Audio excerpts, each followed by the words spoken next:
안녕하십니까? 대한민국 트로트의 어제와 오늘, 그리고 내일을 기록하는 트로트 음악의 세계입니다. 오늘 우리가 붙잡을 장면은 단순한 경연의 한 무대가 아닙니다. 2026년 대중음악계가 다시는 잊지 못할 멈춤의 순간. 10대가 참회를 부르자 스튜디오가 정말로 멈춰버렸던 그 3분. MBN 현역가왕 3/3회. 김태현의 무대는 방송이 끝난 뒤에도 사람들의 심장 박동을 멈추게 하지 않았습니다. 마치 시간이 뒤늦게 도착한 것처럼 무대가 끝났는데도 감정이 계속 울리는 이상한 현상. 누군가는 트로트가 이렇게 무서운 장르였나 라고 물었고, 누군가는 저 아이는 이제 신동이 아니라 디바라고 선언했습니다. 그리고 그 선언은 결코 과장이 아니었습니다. 그날 김태현은 노래를 잘 부른 것이 아니라 한 사람의 인생을 통째로 무대 위에 올려놓고 관객의 가슴에 도장을 찍어버렸습니다. 우리는 오랫동안 김태현을 신동이라고 불렀습니다. 국악으로 다져진 단단한 발성. 세월이 묻어나는 꺾기와 호흡, 어른 가수들도 쉽게 건드리지 못하는 감정선을 가볍게 넘어서는 기이한 재능. 하지만 현역가왕 3/3회에서 김태현이 보여준 것은 재능의 과시가 아니었습니다. 그보다 훨씬 위태롭고 훨씬 고귀한 것, 바로 관성된 태도였습니다. 신동이라는 말은 듣기에는 빛나지만 동시에 가두는 말입니다. 어리니까 대단하다라는 틀을 씌우기 때문입니다. 그런데 그날 김태현은 그 틀을 안쪽에서부터 깨부쉈습니다. 어린 나이의 놀라움이 아니라 아티스트로서의 설득력, 기술이 아니라 진심의 무게, 그리고 무엇보다 노래가 끝난 뒤 사람들을 침묵하게 만드는 정서의 압력이 있었습니다. 그 곡이 참회였다는 사실부터가 이미 예고였습니다. 참회. 제목만으로도 어깨가 무거워지는 단어입니다. 인생을 돌아보게 하고 용서를 떠올리게 하고 후회를 끌어올리는 말. 보통 이 노래를 선택하는 순간 가수는 스스로에게 칼을 겨누는 것과 같습니다. 감정이 얕으면 바로 들통나고 발음이 흔들리면 고백이 아닌 연기가 되고 호흡이 무너지면 참회가 아니라 눈물 짜내기로 전락합니다. 중장년의 삶을 산 가수들도 한 번 잘못 던졌다가 곡의 무게에 눌려 무너질 수 있는 위험한 곡. 그런데 그 위험한 곡을 10대가 택했습니다. 이 선택 하나만으로도 스튜디오는 이미 긴장으로 조여들기 시작했습니다. 정말 이 곡, 저 나이에 라는 숨소리가 관객의 표정에 떠돌았고 무대 위에는 보이지 않는 중력이 내려앉았습니다. 무대의 첫 장면은 화려함이 아니었습니다. 김태현은 조명을 끌어올리지 않았고 박자를 세게 밟지도 않았습니다. 오히려 스튜디오 전체를 깊은 웅덩이로 끌어내리는 듯한 정적을 선택했습니다. 그 정적이 얼마나 압도적이었냐면 관객의 숨이 들리는 것 같은 착각이 들 정도였습니다. 그리고 그 정적 위에 김태현의 첫 소절이 툭 떨어졌습니다. 낮은 톤, 차갑게 다듬어진 발음, 과시가 없는 시작. 이게 무엇을 뜻하느냐? 김태현은 처음부터 관객을 설득하려 하지 않았습니다. 관객에게 예쁘게 들리려 하지 않았습니다. 대신 고백으로 들어갔습니다. 고백은 꾸미지 않습니다. 고백은 멋을 부리지 않습니다.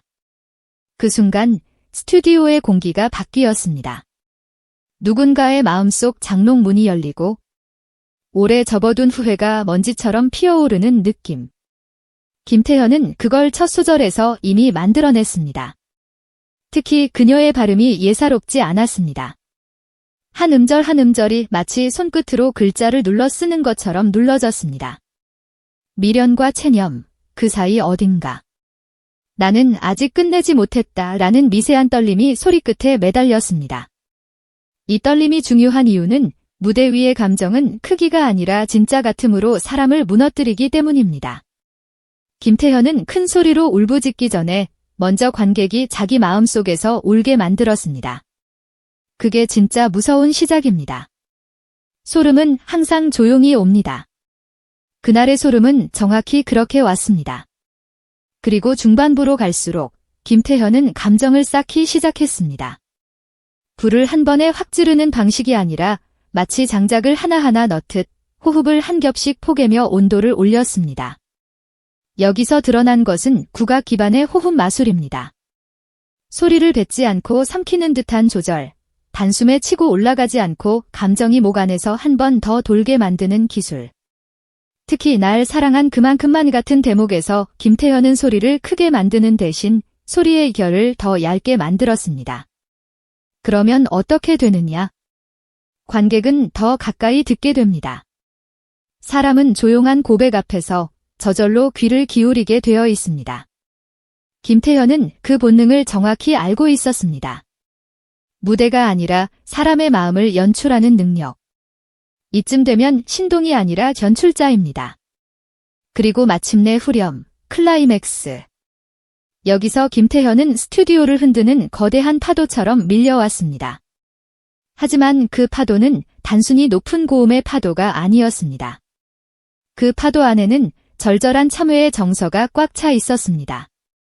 이젠 용서하소서라는 외침이 단지 가사의 전달이 아니라 실제로 누군가에게 혹은 자기 자신에게 던지는 고해처럼 들렸다는 것이 핵심입니다. 고음이 단단했습니다. 바이브레이션이 깊었습니다. 그러나 그보다 더 무서운 것은 의미가 실린 고음이었다는 점입니다. 소리가 크면 사람은 놀라지만 의미가 크면 사람은 무너집니다. 김태현의 고음은 놀라움의 영역을 넘어 무너짐의 영역으로 관객을 데려갔습니다.